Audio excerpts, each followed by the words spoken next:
Welcome to the global phenomenon, Surviving the Survivor, where we bring you the best guests in all of true crime. This is a STS special, Surviving My Biggest Case.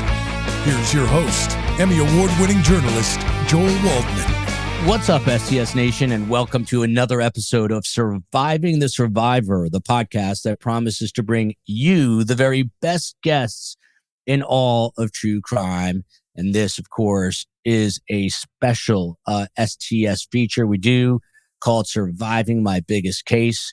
The Secret Service has been in the news a lot lately, so we're going to take you sort of behind the scenes, inside the Secret Service, if you will, with one of their more decorated and well-known agents. Craig Fraser was a special agent with the Secret Service from 2001 to 2023.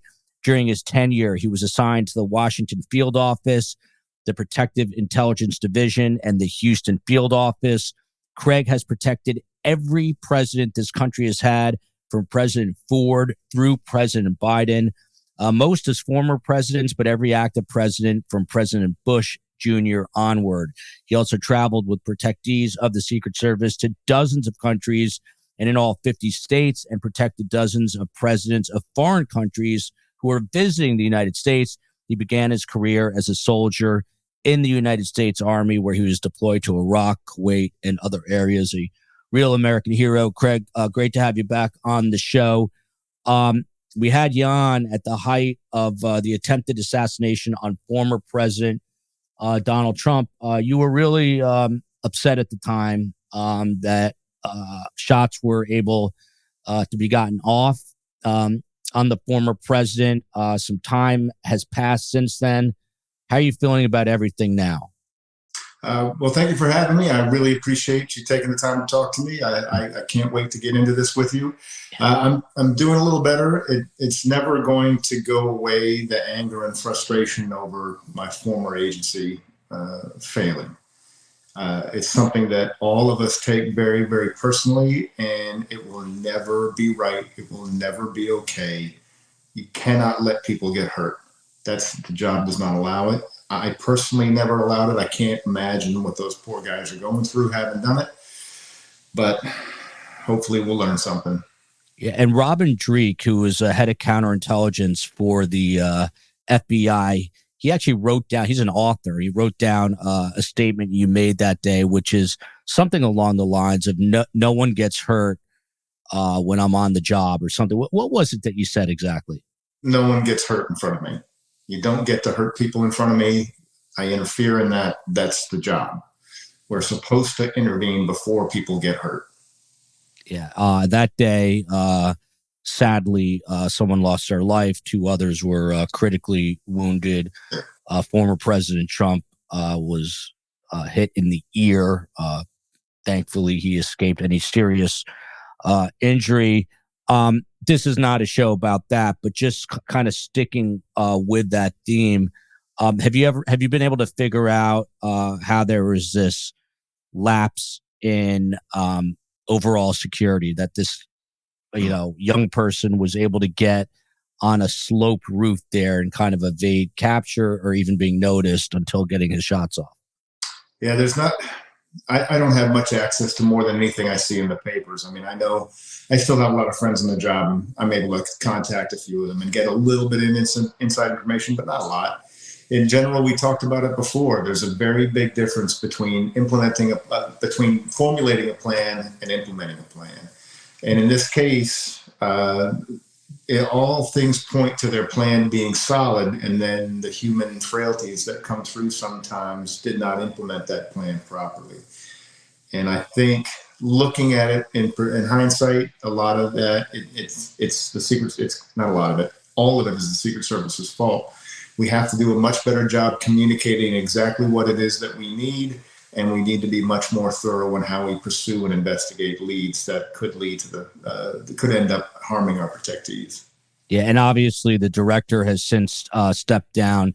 Do you think that they are going through protocols and the way you guys handle protectees to ensure, obviously the last real significant situation we saw was an attempt on Ronald Reagan's life back in 1981. I know you had an experience that I'll have you share again with, I think it was Jimmy Carter.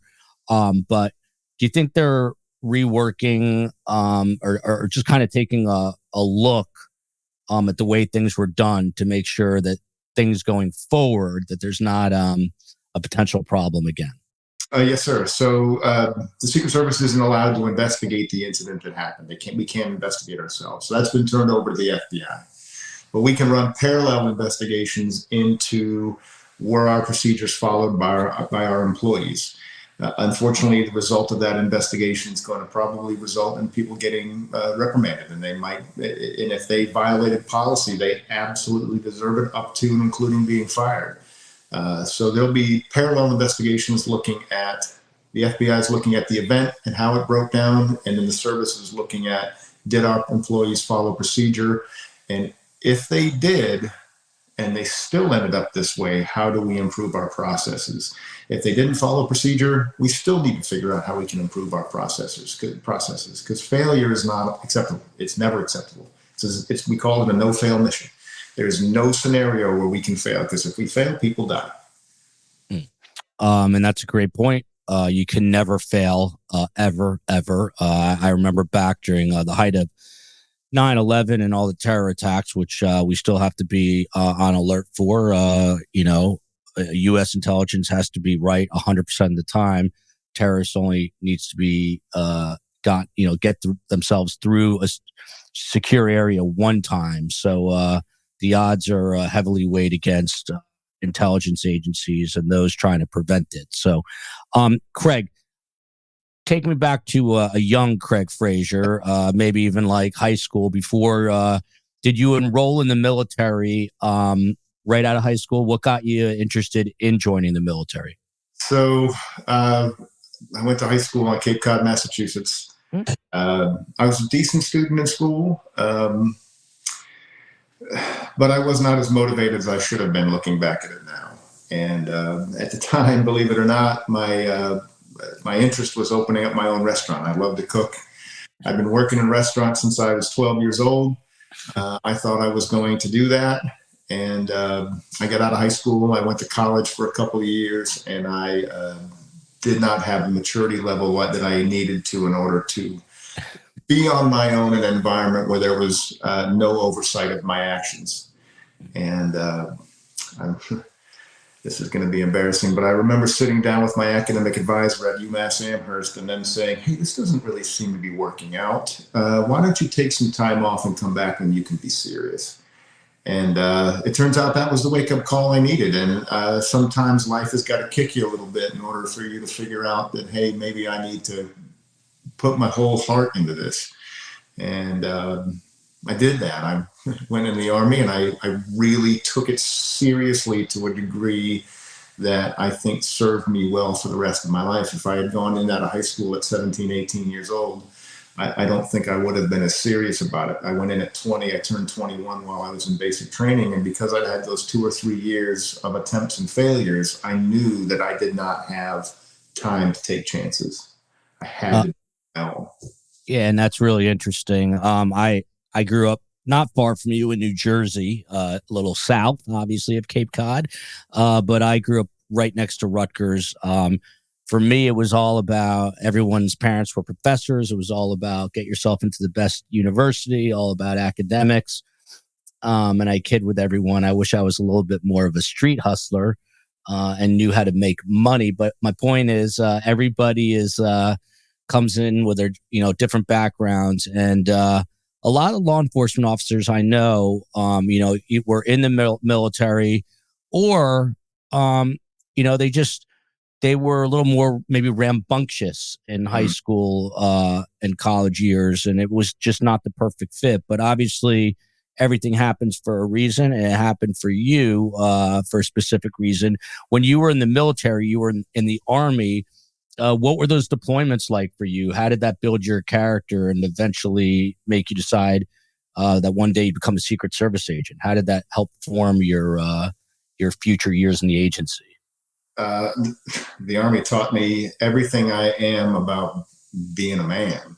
It just taking responsibility, leading from the front, caring about the people that you work with and that work for you and that you work for, and ensuring that everybody's working towards a common goal. Because in the Army, it's not that much different than the Secret Service. The Secret Service is not nearly as militant, of course, as the Army is, but to the same degree, you have a mission, and if you don't accomplish it, people die. And when things get stressful, you're not really working for this overarching view of patriotism and love of country. You're doing it for the person to your right and to your left, that if you don't give it your all, they may have a bullet in their stomach.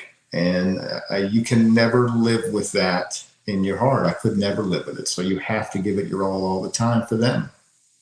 What would you now say to your then 21-year-old self or 20-year-old self when you were sitting, by the way, UMass Amherst is a really great college. What would you say to the Craig Fraser who was sitting with that academic advisor at UMass Amherst? I would have told him to take his academics quite a bit more seriously and view it with a much longer view than I did.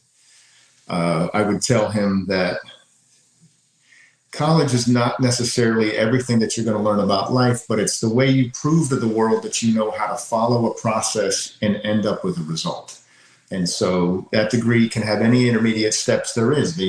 When anybody looks at a degree on paper, they know that you have sat down for 4 years and said, I had to have 2 semesters of English, 3 semesters of math. I had to mix in some sciences. And then I had to have after my electives were out of the way, what I needed to have my degree in this field. And that you have to plan that and then accomplish those intermediate tasks to end up with this big goal at the end of a degree. It's a way to show that you know how to plan. And that's the biggest thing that I tell people. They always ask me, what degree should I have it in and to join the Secret Service? And the answer is, it doesn't matter. We're looking to know that you can follow a plan and end up at a result that you're looking for. And if you can't do that, we don't have room for you. Curious, you don't have to answer, but do you have a family today? You have a wife and kids? I do. I started late with children. My wife and I have been together for 30 years, but we did not have kids for the first almost 14 years we were married. And wow. So I'm now retired and an old man with teenagers. So most people in my position, they're up and out of the house by now, but not me. I'm with you there. I started very late, and it is very exhausting, but it's probably a good thing because you were away so much, right? I mean, it would have been how hard. I mean, completely different, but yet the same. You know, I was a Fox News national correspondent. I was traveling all the time, and the COE, my wife, the chief of everything, basically said, "Look, we got to make a decision," and it was a really hard decision for me.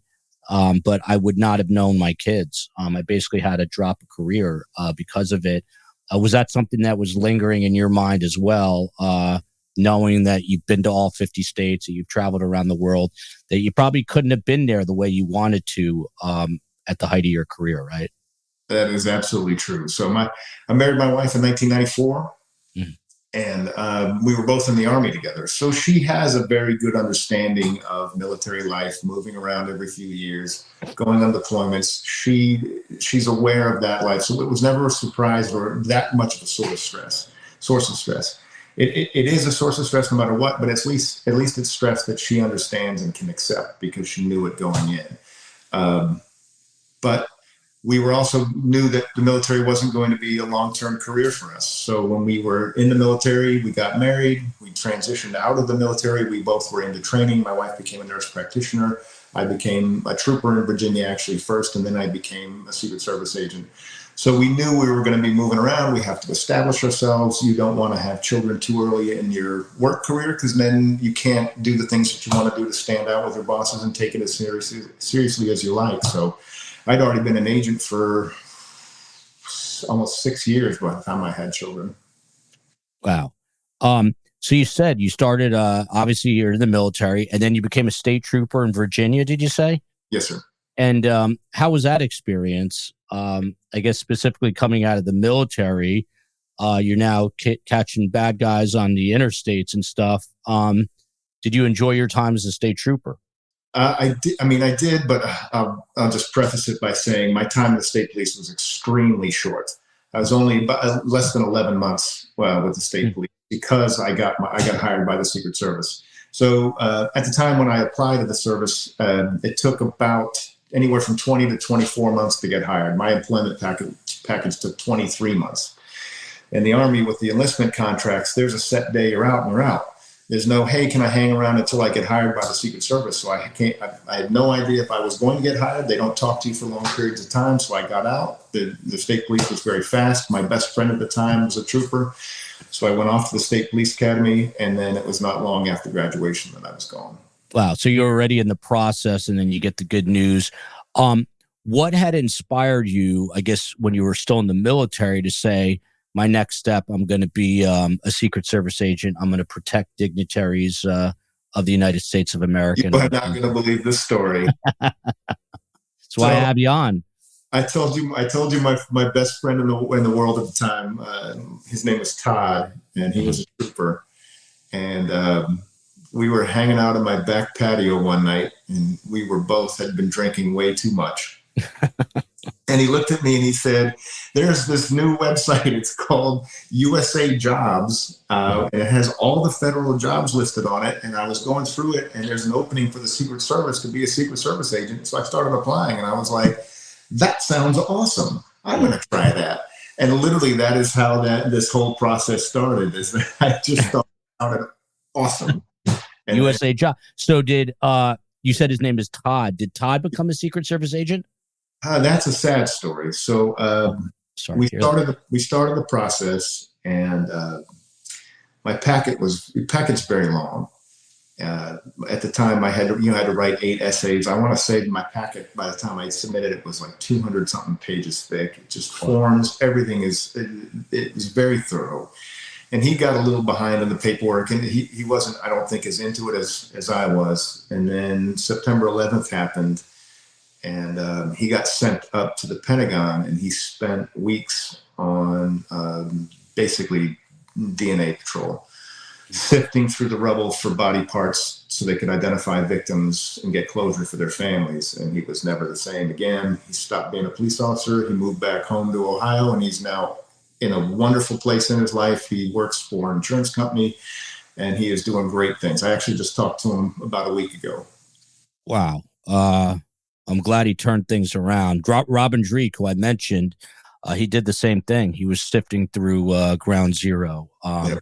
Looking, those were obviously the most difficult days our country's ever had, and impacted everybody in just a different kind of way. And I can't imagine the toll that would have taken. So, but back to Craig here. So you hear about usajobs.com or something, and basically that was the start of the internet. And so you fill out this 200-page packet, and then suddenly what happens? Do you get a call? How do they let you know that you've been selected to be at least interviewed? So there's a lot of phases to the process at the time. It's much more streamlined now. We've got the process now down to about 8 to 9 months. But you submit your packet, and then they send you a letter. Everything is done by letter. They don't call. They do now. They'll call and email now. But before that, they would send you a letter. You've been selected to take the test. So the first thing you do is you had to take the Treasury exam. So you go down and take the Treasury exam. Once you pass that, your name goes back into the cycle. And then 3 or 4 months later, they'll spit you out to come in for an interview. You go in and pass that. Goes back in a cycle for 3 or 4 months, and then you come back out and you have to do a polygraph. There's a home interview if you pass the polygraph, and there's all of those things. And then ultimately they'll send you another letter that tells you you're hired and where they're going to assign you. Now, I know you can't, a lot of this stuff has to stay secretive for a reason, but the exams that you take, are they like more academic based, or are they to get into your like personality and your mindset?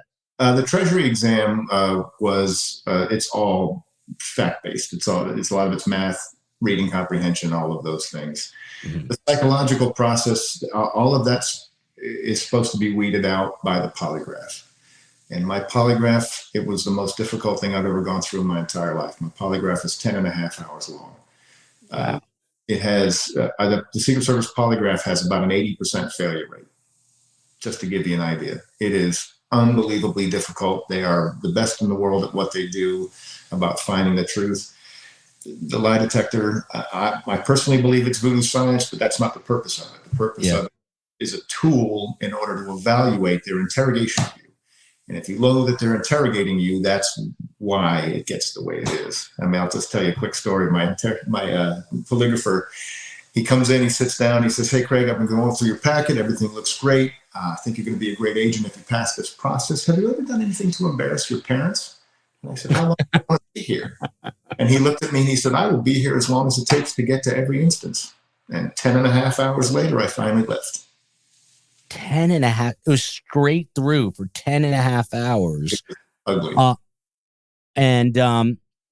This I'm fascinated by this one part right here. So they're not necessarily looking to like grade you morally. Like, have you ever done anything to embarrass your parents? They just want to know that you're telling the truth. Mm-hmm. Yes, I mean, there's not a kid alive that has not embarrassed their parents. So they just want to know that you're answering truthfully. Yes, we don't hire liars, cheats, or thieves.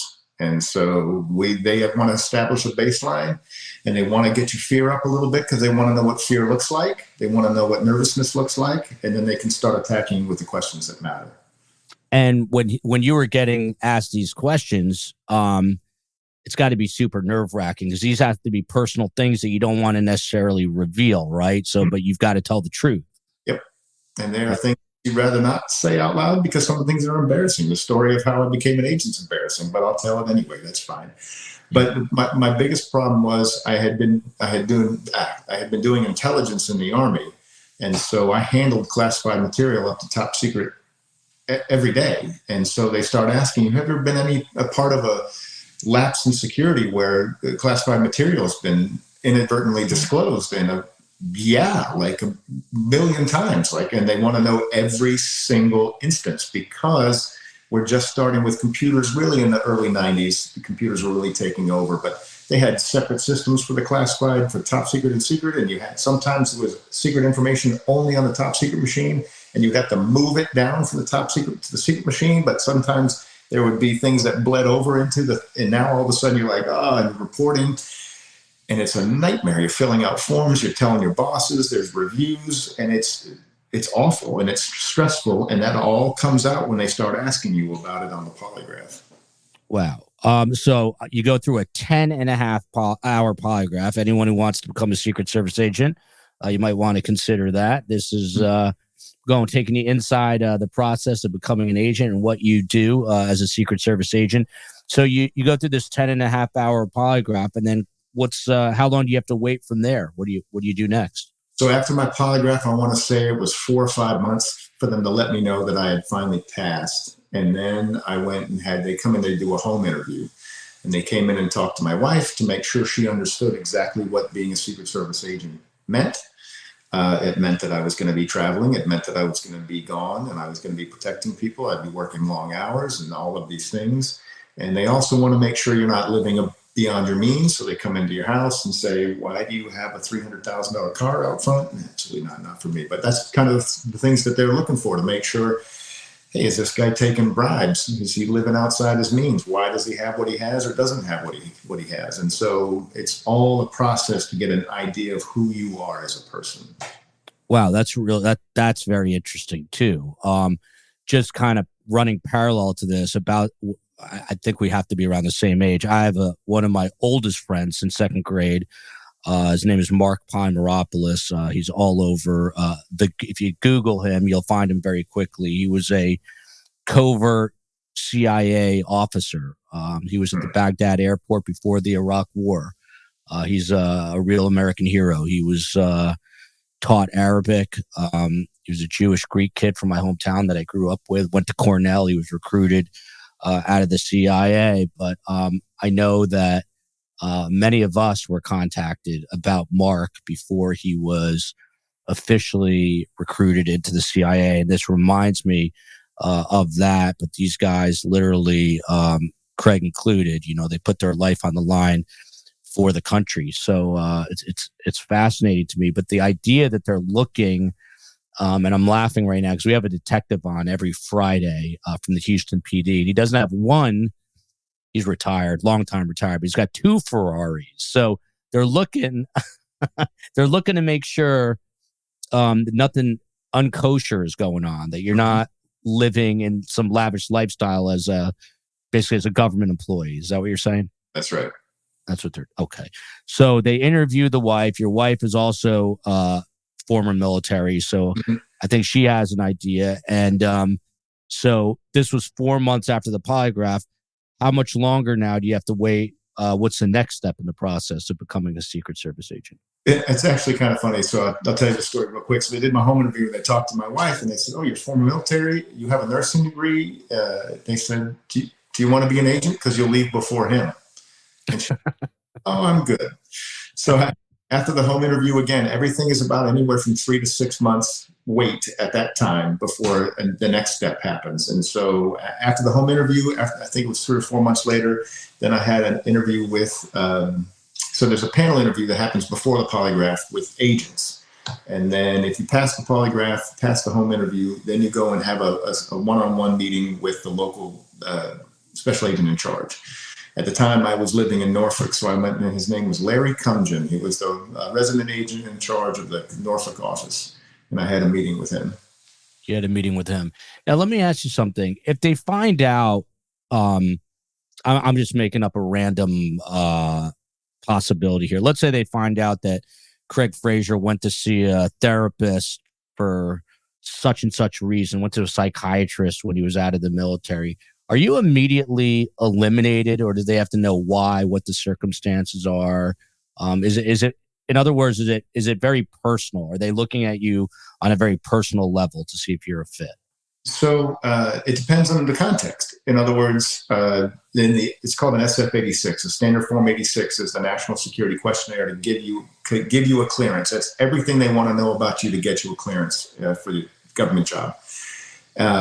And it asks you, have you ever seen a mental health professional? And if I had said no, and they found out later that I had, that is an immediate disqualifier, and you are removed from the program. Not because you saw a mental health provider, but because you did not disclose it when we asked you. And like I said, we do not hire liars, cheats, or thieves. That's super fascinating. So it's the answer that you give, not necessarily if you had seen, let's say, a psychiatrist. If you deny that you had seen one, that's the problem. So, okay, so now you have this interview with this agent. I already forgot the name. I think you said out of Norfolk. And then what's the next step in the process? It's a long process. It is. But I'll tell you how deep they get into this program. So in the Army, one time this is 1992, I had gone to a public park with some of my fellow soldiers, and they had brought beer. I was driving and was not drinking, but they had brought beer. But because I was the one driving the car, I got a ticket for possession of alcohol in a public park. It was a $35 fine. I paid it, and I never thought about it again. And then 11 years later, or 10 years later, I'm applying to be the Secret Service, and they had asked me, "Did you ever have an alcohol-related incident?" In my mind, I had been thinking DUI, had I ever been drunk in a bar fight, and all of those answers are no. They found that ticket in my duty station in Tennessee, and they almost kicked me out of the process. I had to go in and have an interview about that as well. When they asked me, they said, "Why didn't you disclose it?" I said, I don't feel that's an alcohol-related incident. I didn't have any of the alcohol, number one, and it was just a ticket, a small fine of $35, and I had to write a letter about it. I mean, they do get pretty in-depth. Wow. Yeah, I'm actually glad to hear that because, they're really, really looking into the background. They're not just saying that they're looking into the background. Oh, so, no, definitely will get into your life. Yeah. So they're into your life. They flag this. You have to write the letter. And then what's next in the process? So after the interview with the local agent in charge, then you're just waiting on a letter of acceptance. And that can take anywhere, again, from 3 months at the time. It can take anywhere from 3 to 8 months. Mine actually took a little bit longer because at the time, it was all based on positions available. And at the time, the Secret Service did not have a very high turnover rate. People loved it. It was a destination agency. People were trying to transfer to the Secret Service from other places. So they weren't opening positions all that often. And at that point, when you're kind of in the waiting game and now you've gone through the process, you did the 10.5 hour polygraph, you did the panel interviews. Are you now in your mind saying, man, I got to get this. I really want this. This is the job I want. After, like I told you the story of Todd and I sitting in my back patio, after I got back into the room and started really researching the Secret Service, from that moment, I was hooked. Hooked. Do you remember, I think you and I are, again, roughly the same age. Did you remember seeing Ronald Reagan shot on television? Like, did you have any association with, did you think, wow, one day I want to be one of these guys that's going to protect the president? Yeah. Kennedy even as well. Not old enough for Kennedy. I was born in 69, but I remember learning about it, talking about it. It's always in the back of your mind. And from Cape Cod, Massachusetts, where the home of the Kennedys, it's always present. And so all of those things are in my head when I was applying. I knew I was stepping into history, and I loved it. Yeah, we're both, I was born in the summer of 69, like Bryan Adams. So we're same age as I suspected. Okay, so eventually you must get, how did they let you know you're in? I got a letter in the mail. In fact, I still have the letter. I was just going through some files, and I found it the other day that had my acceptance letter in it. Wow. You got to get that framed. And so now you get accepted into the Secret Service. Do you have to go through Secret Service basic training program? What's it called? So there's 2 phases. Every criminal investigator in the federal government is an 1811. That's the job code. The DEA and the FBI have their own academy that they do start to finish at Quantico. Every other 1811 and all 116 other agencies that exist all go through an initial portion called the Criminal Investigator Training Program, CITP. That's either in Georgia or in Arizona. Most of it's done in Georgia. And then after that, your agency will do the follow-on training. Some of it do a week or two actually in Georgia. You don't leave. The service has its own training academy that you go to and finish your training after that basic course of learning how to be a criminal investigator. And I mean, how's the training there compared to, let's say, military training? They treat you much more as an adult, at least they used to. I don't know how it is. I've heard it's changed a little bit because we are hiring generally younger agents with less experience now. And I understand they've made it slightly more militaristic. But overall, our theory is we're supposed to have weeded out the ones that don't have the maturity level and need to be yelled at and need to be ridden like a show pony in order to get their act together. We weeded them out of the process at the 10.5 hour polygraph and everything else, and treat you like an adult. Here's the information, learn it, know it. Now let's go apply it in our scenarios. That's what we're looking for. That's interesting. So generally speaking, when you were hired back in the day, they were hiring people with a little bit more life experience than guys, let's say, straight out of college, right? I was the third oldest in my class at 31. Most everyone else was 28 to 30. We had some guys that were 34. We had one that was 34 and one that was right at the cutoff of 37. You can't be any older than your 37th birthday even today. Wow. There you go. 37 is a cutoff. I would not make it. So what part of the training then is, I guess, physical versus psychological? I think I asked you on the show when we had you on right after the attempted assassination of Donald Trump. I think I asked you, and I'll ask you this again.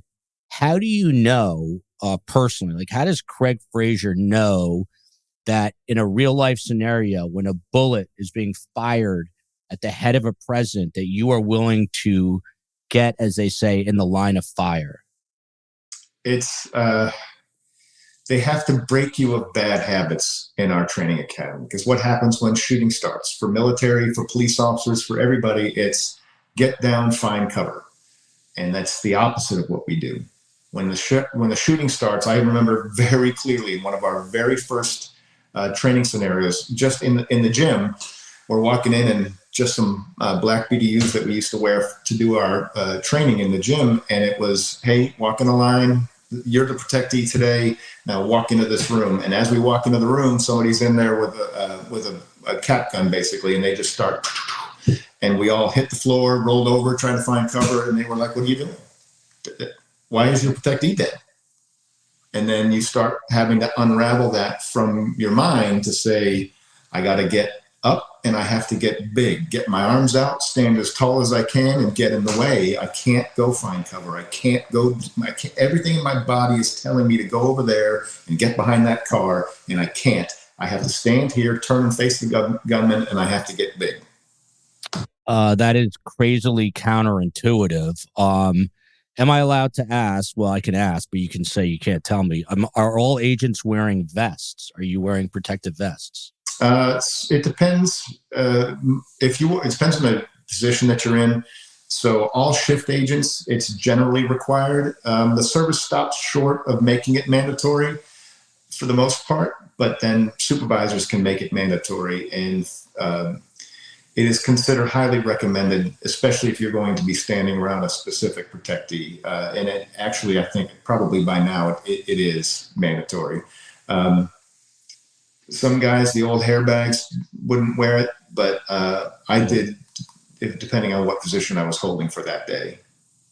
Yeah, it would be like a hockey goalie in like the 80s not wearing a mask. It doesn't make sense. You want to protect yourself. But so I like asking kind of hypotheticals. Or I was out to lunch with Steve Cohen, our producer, and Rob D'Amico. He is was part of the hostage rescue team for the FBI, and he was military. And we were just sitting in a kind of like a big restaurant in Hollywood, Florida. And I said to him, I said, what would you do if a gunman walked in here right now? And I didn't even notice, but there was a table of like kids back to our right. And of course, Steve Cohen and I, who are news guys, we're running for the back door. We're right by the back exit. Rob goes, and he was serious. He's like, no, he goes, I don't leave an establishment. He goes, not if there's kids. He goes, I don't leave, period, but definitely not if there's kids. And I was like, well, you don't have a weapon on you. What do you do? And he's like, he picked up a glass. He's like, I'm throwing this at his head to throw off his line of target. And I'm breaking another glass. And with that, I am rushing him and trying to slash his throat, which I was like, okay. Do you come from a similar line of thinking? Is your job, first and foremost, not just as a Secret Service agent, but if you're in a public place, I think you're in Texas, it's been known to have mass shootings. Is your number one goal, even today, is to save others? No one's getting hurt while you're around. Absolutely. My wife it's funny you mentioned this, because last night we went out to dinner with some friends of ours, and they commented, because my wife just does it automatically. She knows which seat at the table I'm going to sit at. And if somebody else sits in that table, that chair that we are out with, I'm going to make them get up so I can sit in it, because I cannot be comfortable if I cannot see the door and my exit. And the moment I walk into a building, I look for, and it's subconscious. It happens automatically. I don't do it purposefully. I start thinking, what happens if someone comes through there? What if they come through there? How do they have a weapon? Where am I going? Where am I going to tell my wife to go? I mean, I run through these steps while I'm ordering the water, while I'm ordering appetizers and looking at the menu. In the back of my head, I'm formulating plans for every failure point I have in the room. This to me is just fascinating because it's in their blood. You heard him say it, and I've heard other law enforcement officers say the same thing. They'll only sit in a particular part of the table. These guys are real brave and real heroes. So can you tell me so you get into the agency, you go through the training, and then are you assigned? How do the assignments work? Are you do you get on presidential detail and then you're just protecting the president, or does it switch day to day, week to week, month to month? How does all that work? So the Secret Service operates in what we call 3 phases. And phase 1 is always a field office. And in the field offices, you're assigned to do law enforcement work and then what's called protection as necessary. And protection is always necessary. So what happens is when you're assigned to a detail, that means you are assigned to be the people that stand around that protectee everywhere he goes. But the planning for those events that he goes to is all done by those phase 1 and later phase 3 employees that are not assigned to full-time protection. They do it on a case-by-case basis. You could be working a case one day and they could come by and say, hey, tomorrow you're leaving because you're going to go set up a restaurant. You're going to set up a speaking engagement. for the next week until this visit, and then you just go and do that. All of that work is done by those phase one agents, doing the advanced work, doing the leads, coordinating the security, and then the people that are assigned to the protectee, they come in on game day, escorting the protectee in and escorting them back out to a field that's all held by the part-time protection agents. They are doing criminal work part-time and they're doing protection work part-time. You are listening to Craig Fraser, a retired Secret Service agent who protected most of the living presidents in the last half of last century and this millennium, I guess. And if you're enjoying the conversation, please hit the subscribe button and the like button. And we are building up our Patreon platform to include a lot of trial material from cases like the Dan Markel case related to the Adelson. So those options are available to you. Back with Craig Fraser here from the Secret Service. So Craig, can you tell us, do you remember, you have to remember the first time you're assigned to protect the President of the United States? I don't know what details you're allowed to share and what you can't, but that's got to be like getting called in from the bullpen to close out the game, right? You would think that, but it was 4 days after I graduated the academy, and they were like, hey, you're going to stand post for the President of the United States. You're going to be working as arrival departure, so you're going to be there waiting for the motorcade to come through. Do you have any questions? Good, get out there, and you go and do it. And it's so routine. There's no FTO program. There's no training program. Wow. The academy, you're an agent.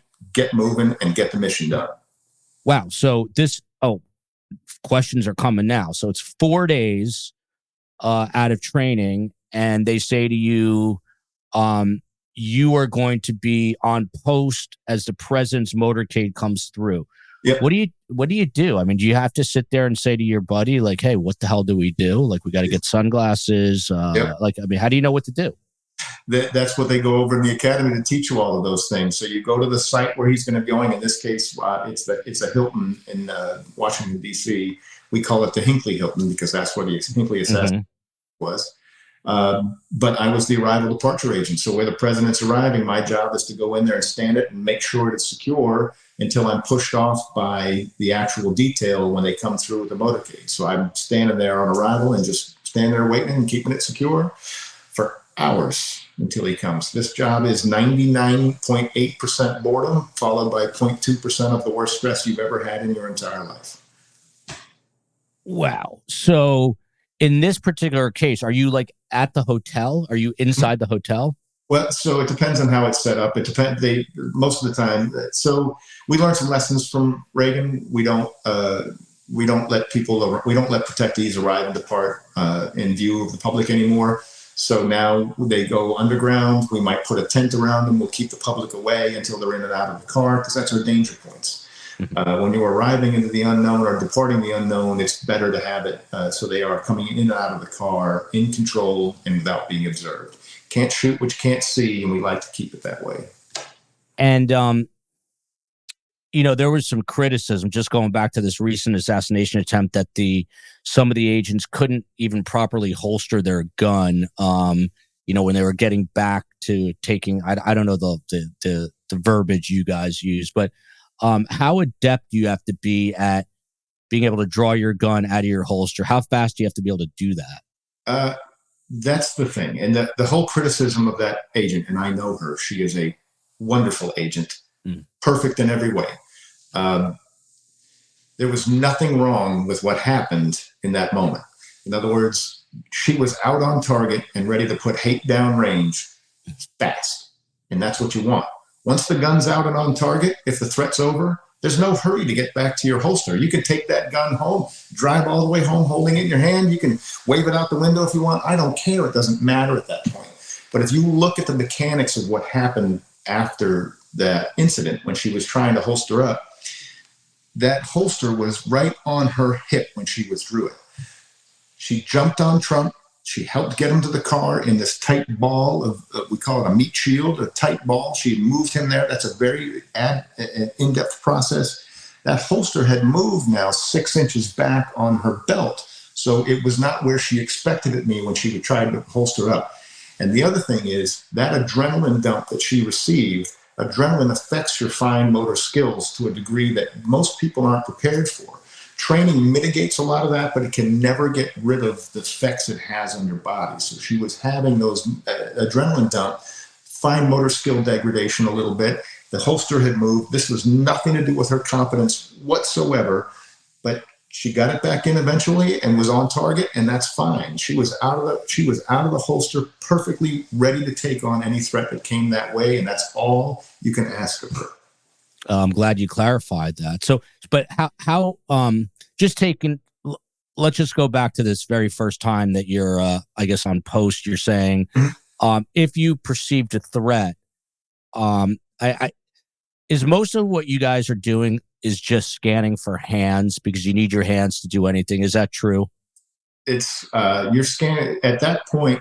When you're working as an agent that's assigned to a person and you are walking everywhere they walk with them, yes, you're looking at hands because now you're very, very close to the people that you're with. But when you're standing post waiting for them to arrive for sometimes 7-8 hours, depending on the venue, you're looking for changes in your sight over time. And most of it is a matter of, hey, why is that not there? Who is that person coming into my view? That shouldn't be happening. They shouldn't be here. You're looking for changes that are usually at some kind of a standoff distance. There's some of that where you're looking at hands, like say you're on the stage, holding the stage before the protectee arrives and takes the stage. Someone has to stand on that stage for 7 or 8 hours to make sure the public out in front isn't acting up. And they're looking for hands. But the other thing is the biggest thing that they teach us to look for, and the biggest thing that people should look for, is differences in human behavior. And it's all in the eyes. Is 300 people in the audience, 299 of them are laughing, joking, having a great time, and there's one person doing the stare of death at the stage, waiting. I might want to go talk to him and find out why he is like that. It's all about behavior that's out of the characteristics for their surroundings. Again, super fascinating. I'll tell you how Craig and I are different. He was in the military, and I had a job in the men's clothing department of Macy's in 1990.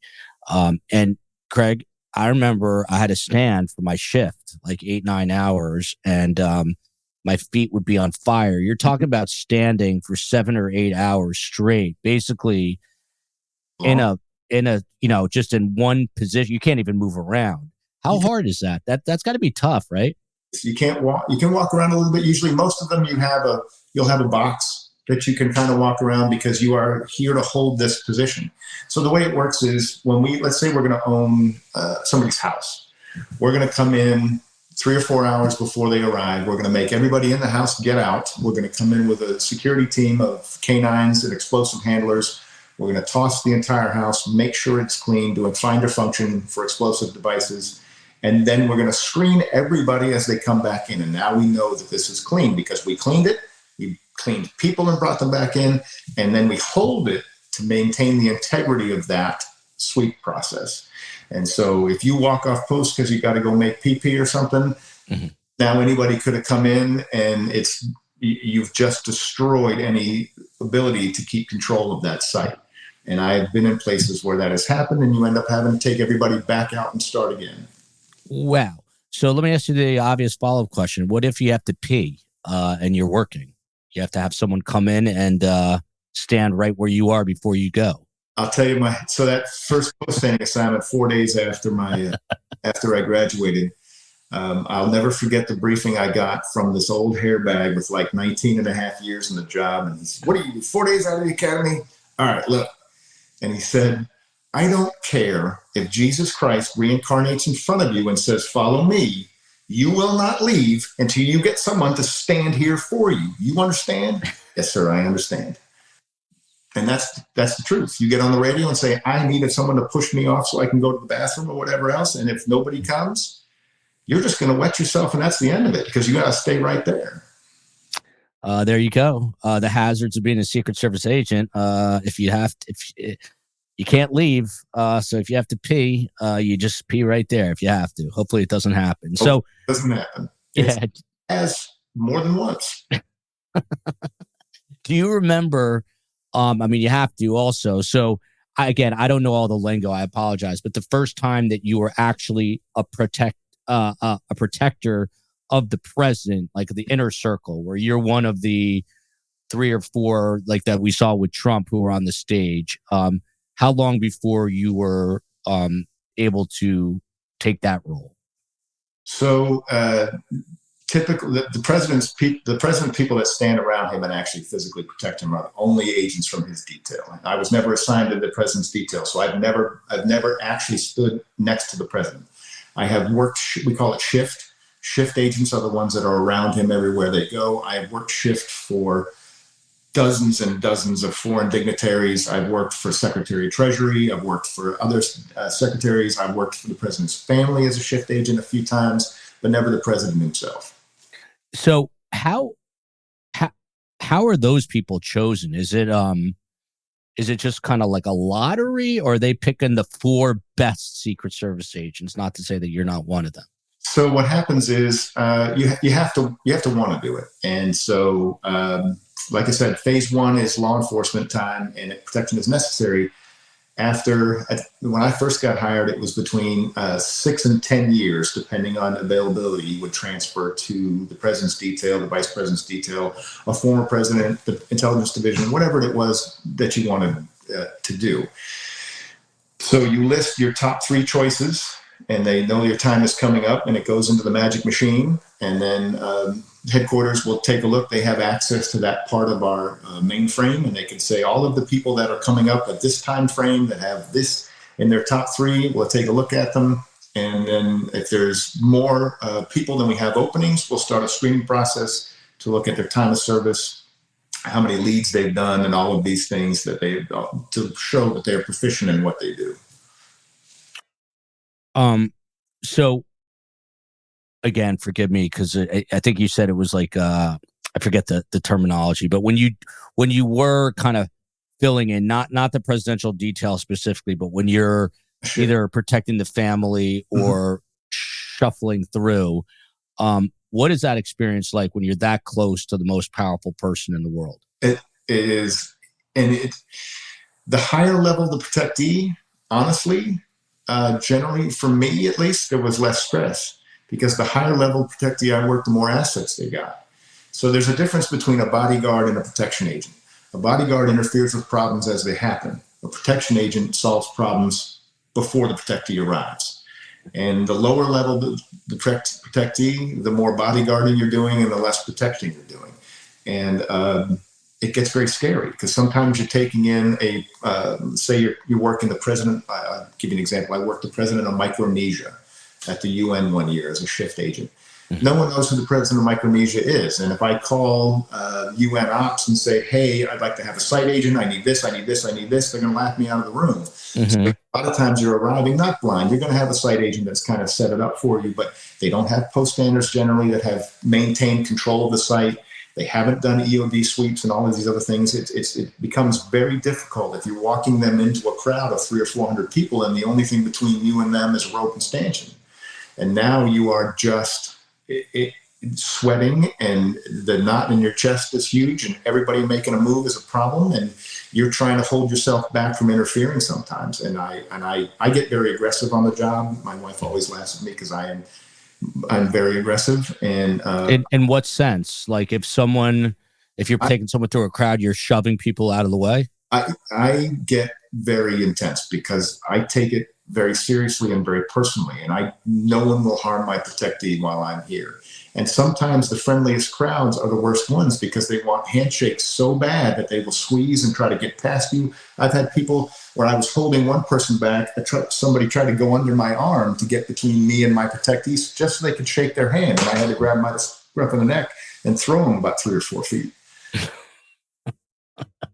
I love these stories. So, the bigger the protectee, like you said, the more assets you have. But just back to, the most prime protectee is obviously the president. What is it like when you are there? I mean, just again, and you're surrounded by literally the most powerful person in the entire world. I mean, how you have to take a second and think to yourself, wow, I have a pretty cool job, but if I screw this job up, I'm in big trouble. But what's that? What's it feeling like? It's so hard to describe. And it's funny, I did 22 years. And I remember on year 21, I was working for a presidential site. I was actually the intelligence lead, which meant I get to walk around, and which is my favorite part, because you walk around and you get to intervene in problems. Because there are people that can't move, they're on fixed posts. So if something is happening that they think is suspicious, they need to call a roving asset to go check it out. And that was my favorite part, because I told you I'm aggressive. I like to walk around, I like to intervene, I like to get involved. But this particular day, I remember, and I was watching the Harriers come in advance of the president and drop, and then Marine One come in, and I was like, I can't believe this. As a poor kid from Cape Cod, I get to stand here with the sun setting and Marine One landing and Harriers on either side with a rotor wash going. How is this my life? And I was 21 years into it. It never became routine for me. I never took it for granted. It was always the privilege to be able to do that. I will feel till the day I die. Wow. That is amazing. One of the days that has to be super stressful for you is Inauguration Day.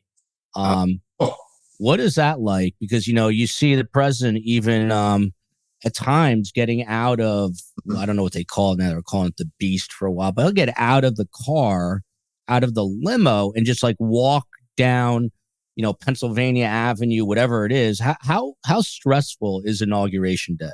It is some of the worst moments there are. And again, I was an intelligence asset for most of my career, so I was on roving patrol on the Inauguration Day for several of them. And I remember Trump's inauguration. I'm walking behind the crowd. The crowd's pretty deep, but it's fairly long. So it's not like they're crushed from the edge of the sidewalk all the way up against the buildings. You usually can get 2 or 3 bodies back. And I'm shadowing the car because the shift is with him looking the crowd this way. My job is to be behind them and following along to make sure what the crowd's doing that they can't see from the back. And I'll never forget it. This guy, he was probably 6'2", maybe 150 pounds, had a nice long trench coat on, had a beautiful suit, probably much more expensive suit than I could ever afford. But he reached into his pocket and he had confetti. So it didn't set off the magnetometers. We had totally let it come through because we're not going to check too much. I mean, we do check too much, but it's not going to scan for confetti. But I remember I saw him and he reached into his pocket and he reached back to throw it. And I grabbed his arm and I put him on the street on his back. And I was like, what are you doing? And he opened his hand up and all this confetti just hit the sidewalk. And I was like, brother, no, you can't throw things at the president. That's not going to work. Wow. How fast did that? I mean, it has to play out split second, right? It's like that. And these decisions come, and most of it at this point in my career is just instant. It's just act. Let me just take that scenario and make it a much darker, much more sinister one. Let's say you were right there and you see now a weapon. What are you trained to do in that instance? I'm going to end that threat, and I'm going to end it very quickly. Very quick. How fast is very quickly? Like, how fast can you get that gun out and get a shot off? He would have might have a second, maybe a second and a half, and I would have put 3 into him. Wow. These are the guys protecting the United States of America, the president specifically. Just sticking with the idea of Inauguration Day, and it's given me the chills. But the other thing that has to be really tough on you guys is rope lines. These guys they wouldn't be where they're not at if they didn't have giant egos and they're big, powerful people, and they like to schmooze. They're politicians. What's it like when they go kind of, for lack of a better term, off script, where you don't want them to be, and they start shaking hands? What do you do? So rope lines, believe it or not, are not our biggest concern, because a rope line is done in a controlled environment. That means that is a place that we have controlled, we have swept, we have brought people in. and they are generally assumed to be clean. Now, there are some things you have to control because everybody wants an autograph, so they'll try to have pens in their hand and things like that, but you slap them around a bit, say, stop that. That's not going to happen. You're not going to have a pen. He'll have a pen with him. Just hand him what you want signed, and he'll sign it. And I mean slap around facetiously. Right? We don't do that. But where it really becomes a problem is when they're driving down the road and they're like, hey, I'm hungry. And they just pull over and they see a crowd of people and they want to go over and shake hands and they want to get out of the car and eat. And so what happens is you get on the radio and you send, they have a car and there's always somebody with a magnetometer in there somewhere. Get that car out in front. We're going here. He will run out in front and just run into a place, a restaurant, whatever it is, with 15 or 20 people in it. Sometimes I've had much more than that. And they'll just start telling everybody the president's going to be here in 3 minutes. If you don't want me to run you over with a magnetometer, if you have a weapon, get the hell out of here right now. If you don't mind staying, I'm going to search you. And that's wow. What it is. So the president himself can do that. I mean, we've seen it happen before. He can say to himself, I mean, former President Trump is known to like Kentucky Fried Chicken. Yep. So he could say, I'm hungry, haven't eaten all day, take me to a KFC, and you have to listen to orders? Yes. We don't have input in his schedule. He's the man. Our time is his. He says what he wants. We make it safe. And so you have to race a car ahead. You have to clear out. Do you guys have jurisdiction over everyone? In other words, if the president is coming, you have the right to clear out any establishment, even if it's a private establishment. How does that work? So it gets ambiguous in some places. In some states, federal law enforcement officers are considered peace officers. They have the same power and control as state peace officers. In other states, they do not. They have what's called temporary status. So if you are in the act, you can enforce a felony or a misdemeanor committed in your presence. But if nothing's happening around you, you can't go looking for crime necessarily unless it falls under your federal jurisdiction for criminal behavior. The difference for the Secret Service than most federal agencies is Title 18 United States Code 3056. 3056 is the statute that gives the Secret Service its authority. And what that statute says is the Secret Service can establish a zone of protection around its protectees as it sees fit. So if we decide and we push it, we can take control of whatever we want. We don't like to step on toes. We don't want to endanger our relationships either with the public, restaurant owners, or the local police. So we minimize as much as we can, and we try to do it as nice a way as possible. But if things don't start going our way, we can just take it if we have the manpower. Now, code names. Do you guys have a code name that you use for the president? You don't have to tell me what it is, but we don't have it. The White House has an office, literally, that's part of what they do. The magic computer spits it out. And if you want a funny story about code names, I can tell you one. Yeah, please. I'd love that. Yeah. So about, what was it, 2008 or 9? There was a protectee, and the computer it was all supposed to be the letter F for this series. And they named one of the protectees, his code name was Fist Fight. And so he shows up at the North Gate of the White House, and they call out over the radio, fist fight at the North Gate. There's 37 police officers running across the north fence line ready to go break up this fight. And then they realized, hey, maybe this probably isn't the best idea of a code name. Do you guys have nicknames for each other? Like, were you known in the agency by a name? No, we're just the body, doing a job. Just a body. So, just back to this. So you said the biggest concern is not really the rope line. It's kind of an impromptu stop by the president. That's when it gets really crazy. Yeah. When you were on last time, if you could just kind of recap it fairly briefly, I think you were with former President Jimmy Carter. God bless the guy. I think he just turned 100 or is about to. But you were going into Gaza. Tell us what happened that day. So just for a little bit of background, I mean, everybody knows the history of Israel and the conflict, but in 1947, Egypt attacked Israel as soon as it was formed. They pushed 200 miles back into Egypt, and then they fell back, but realized that their borders weren't as secure as they like. So they took over Gaza. They initially did not have Gaza. Gaza and the West Bank were not part of their initial mandate. So now they've taken over Gaza, and now wars are constantly being fought. The Palestinian Liberation Organization, the PLO, had control of Gaza until 2006. And in 2006, Hamas was elected to be their government. Now, Hamas is a terrorist organization. They are on the terrorist organization list. Giving them any aid or support is treasonous to the United States. But as soon as they got elected, they started fighting a war with Israel, and it ended in early 2009. In June of 2009, President Carter decided he wanted to go and visit the bomb damage in Gaza and raise awareness of the atrocities that the Palestinian people have faced. And left or right, anti or pro, it doesn't matter. Facts are the facts. The Palestinian people have faced some serious problems. Whether or not the Israelis have been provoked into it is for some other people to decide.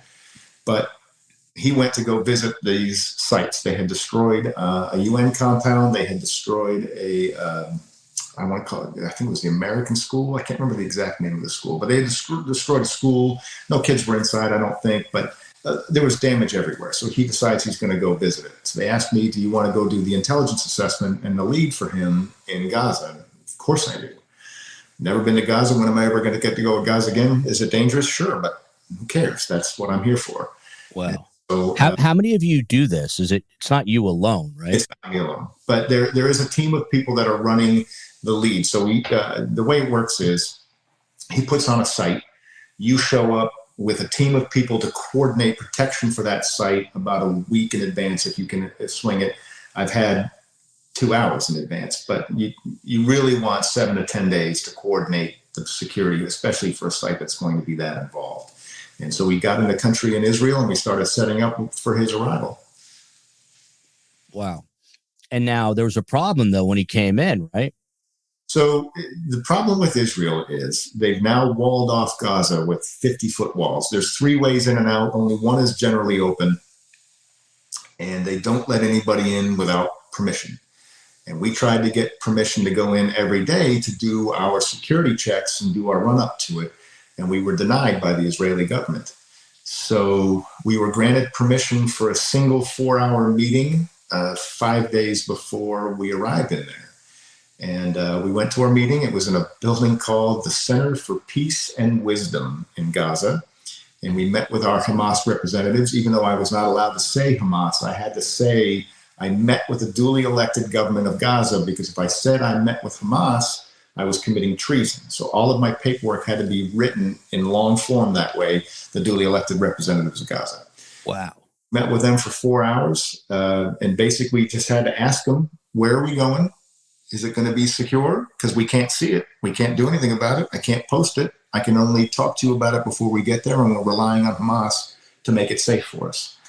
And they said, yep, you'll have no problems. We promise you. And we said, oh, great. I love promises from terrorists. And we went back into Israel and we waited our 5 days to go back. And so once we went back in, you cross into that 50-foot wall. They open up a big gate. It doesn't open until 8 o'clock in the morning. And I remember this, me and an agent from the detail, we called back to headquarters of the Secret Service the day before and said, we cannot in good conscience have the former President Carter just show up at 8 o'clock in the morning without any of us there in advance of what he's doing.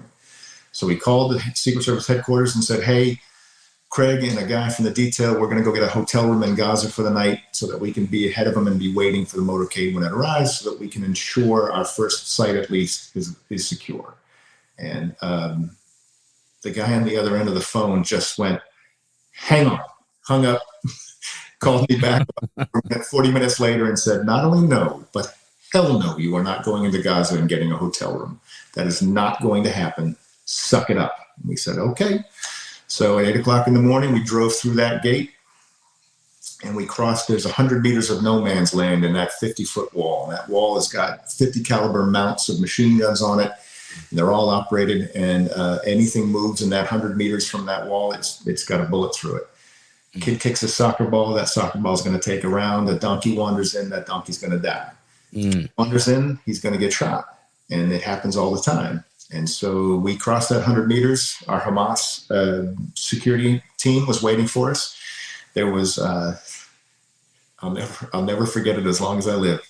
They were in a Toyota truck that had a bar welded around the top so they could stand in the bed of the truck in a full suit and tie with AK-47s and holding onto that bar as they were driving around in front of us, these Hamas guys in their suits in their Toyota truck. And the lead car, I can't even remember what kind of car it was. It was like a European Opel or something, but they had painted it white with a paintbrush and then painted police on the side with a thinner paintbrush. And that was our lead car once we got through. But as we crossed through the checkpoint, we noticed a guy, and he was acting very strange. He's looking at us. He had something in his hands, and he was looking at us, and he turned away, and we were like, what is that? And then all of a sudden, Hamas security forces around us started freaking out. And some of them jumped out of the truck. Some of them got out of cars that were on the side, and they started chasing this guy through the desert. He ran actually to the sea, and he took a left into Gaza City. I think they ultimately caught him in there. But we started getting phone calls back from the Israeli government telling us that we don't know what happened. It looks like somebody tried to set something off. We don't really know. And we had to just move on to our first site. And because that's our route out, 8 hours later, we went down that same damn road on the way out. And we're relying on Hamas to clear it. Wow. And you've got to, you got to stay focused for those 8 hours, right? Like you can't let your guard down. Nope, because we had 4 different sites and everything's a danger. And I don't know if you've ever heard of what's called an EFP, but EFPs were just starting to be getting used in Iraq, Afghanistan, and now they were showing up in Gaza. And EFP is what's called an explosively formed projectile. And so it can be anywhere. You see a manhole cover on the side of the road or whatever, what they'll do is they'll put a large shape charge behind it. And what it does is it blows that metal into a dart. And then that dart is what travels through, it shreds armor. And then the back pressure kills everything inside as it comes through. So they can be very small. They don't have to be all that big. They're very easy to hide behind. You can put it behind rubble. And everywhere we're going was rubble. So we were constantly on the lookout for EFPs. We were on the lookout for being attacked. We were on the lookout for anything you could think of. And even in 2009, Carter was not young. There's not a hospital in Gaza we can get to that has any kind of level of care that we would want for him. So if he has any kind of medical issue, that's usually my biggest fear because they are not young men. Yeah. And get paid not just to keep them safe from bullets, but to make sure that if they have a medical event, they get medical attention from us until better qualified medical personnel can take over and really care for them. So that's a great point. You guys are all obviously have to be certified in like CPR, all the basic EMS stuff, correct? Yes. Yeah. And if God forbid he had a problem then, and we know he went on still living, I think, again, close to 100. But if something was to have happened to him, let's say a heart attack, you would have had to haul ass back into Israel, I take it? Yep, because there's not a hospital there that could take care of us. Wow. I do not mean for this to be facetious, but I was thinking about this now. I mean, he's been in, former President Jimmy Carter has been in hospice in Georgia for well over a year now. Is there an agent that watches over him at hospice since he's a former president of the United States? 100%. The last thing they see before they go to sleep is us. The first thing they see when they wake up is us. So right now, his hospice facility, is it more than one agent? So they'll probably have several agents there all the time, but there'll be one that's by his bed 24 hours a day. I mean, someone could go in there and try to smother him with a pillow. He wouldn't know. He's not really in the state of mind to know. So there is, even at 100 years old, that's giving me the chills right now. You're making sure that the former president of the United States of America remains safe in a hospice. 100%. Absolutely. It doesn't matter where they go. I've gone into a bathroom, checked it out, come out and said, yes, sir, you now can go to the bathroom. because they don't go anywhere. 24 hours a day. I can't stress enough. There is no place they go where we are not. I have been horseback riding. I've been swimming. I've been downhill skiing with protectees.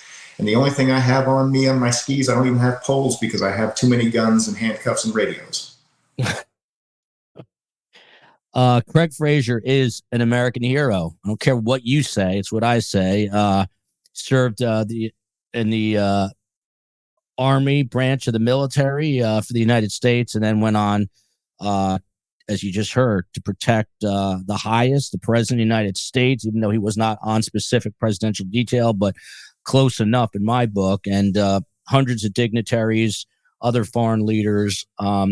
Craig, you said to me when I called you or texted you, you're like, what the hell are we going to talk about? I could do this for another 9 hours. So we might have to get you back on. Hope you enjoyed it. Absolutely, sir. Thank you so much for doing this. Really appreciate it.